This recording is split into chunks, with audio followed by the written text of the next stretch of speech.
কে বলছে বাঘ ফিরেছে, খাঁচাবন্দি বাঘ ফিরেছে, আমি বলছি বেড়ালো নয়। দিনে দুবার ব্যবহার করো স্টপেজ ক্রিম আর নিজেকে রাখো এভারগ্রিন। কেয়াশেক আরোমা থেরাপি স্টপেজ ক্রিম, আর খুঁজে পাও নতুন আমিকে। মিছিমিছি আপনি বাঘ বানাচ্ছেন বেড়াল থেকে। মুখ্যমন্ত্রী দেখাতে চাচ্ছেন যে আবার বাঘ ফিরে এসেছে। বেড়াল হচ্ছে বাঘের মাসি, ওই মাসি হবে, বেড়ালই হবে, আর কিছু নেই। 18 মাস পর রাজ্যে ফিরলেন অনুব্রত মণ্ডল এবং তিনি বাড়িতে পৌঁছানোর পরেই তার বাড়ির সামনে জড়ো হন একাধিক কর্মী সমর্থকরা।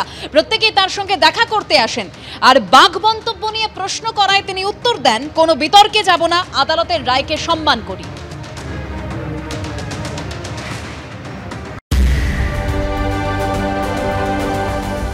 দেখুন, আমি বলি, আমি এতদিন পর ফেললাম, 2 বছর পর ফেললাম, 2.5 বছরের মতন। সবাই ভালো থাকুক। মমতা ব্যানার্জি বীরভূম আসছে না, শরীর একটু অসুস্থ, পায়ের বেদনা, কোমরে বেদনা। দেখুন, আমি কোনো বিতর্কে যেতে রাজি নয়। আমি কোর্টকে সম্মান করি, কোর্টের আইন আমি মেনে চলি। শরীর যদি ভালো থাকে, দিদি ভালো থাকুক, দিদির জন্য আমি আছি, বরাবরই থাকবো। 18 মাস পর রাজ্যে ফিরলেন অনুব্রত মণ্ডল। আজ সকালেই তিনি নিজের মেয়েকে নিয়ে নিজের বাড়ি অর্থাৎ বোলপুরের নিচুপট্টি এলাকায় তার বাড়িতে পৌঁছে যান এবং এর আগে শক্তিগড়, গুসকরা, দেওয়ানদিঘি হয়ে বোলপুর পৌঁছন অনুব্রত এবং পথে বেশ কয়েকবার তার কনভয়কে দাঁড়াতেও হয়। এ নিয়ে বিরোধীরা কি বলছেন শোনাব।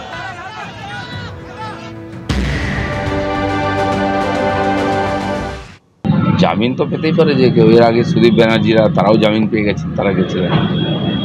তো বিচার তো চলেই, লম্বা হয়, আমরা জানি। তথ্য সময় এলে তখন যথাসময়ে তার সাজা হবে। কিন্তু এটা তো সবাই জানে যে কী ধরনের দুর্নীতি করেছে, তার সম্পত্তি সব বেরিয়ে গেছে।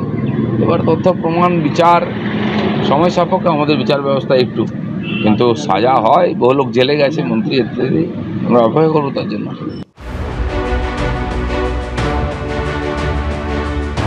অনুব্রত মণ্ডল এই মুহূর্তে আমরা দেখতে পাচ্ছি যে বর্ধমানের গুসকরায় রয়েছে অনুব্রত মণ্ডল, এখানে রয়েছেন এবং তিনি বসে রয়েছেন। এখানে আমরা দেখতে পাচ্ছি যে স্লোগান উঠছে অনুব্রত মণ্ডলের এবং অনুব্রত মণ্ডল কিন্তু বসে রয়েছেন। 2 বছর পর ফেললাম, 2.5 বছরের মতন। সবাই ভালো থাকুক। মমতা ব্যানার্জি বীরভূম আসছে, শরীর যদি ভালো থাকে, দিদি ভালো থাকুক, দিদির জন্য আমি আছি, বরাবরই থাকবো। অনুব্রত মণ্ডলের এখানে যে বাড়ি, অর্থাৎ যে বাড়ি রয়েছে, সেই বাড়ি যেখানে অনুব্রত মণ্ডল মূলত বসতেন,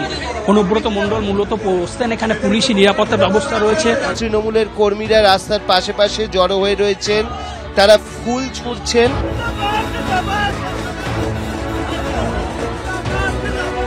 অনুব্রত মণ্ডল তিনি প্রবেশ করছেন, তার বাড়ির সামনে চলে এসছেন এবং আমরা দেখতে পাচ্ছি যে প্রচুর মানুষের ভিড়।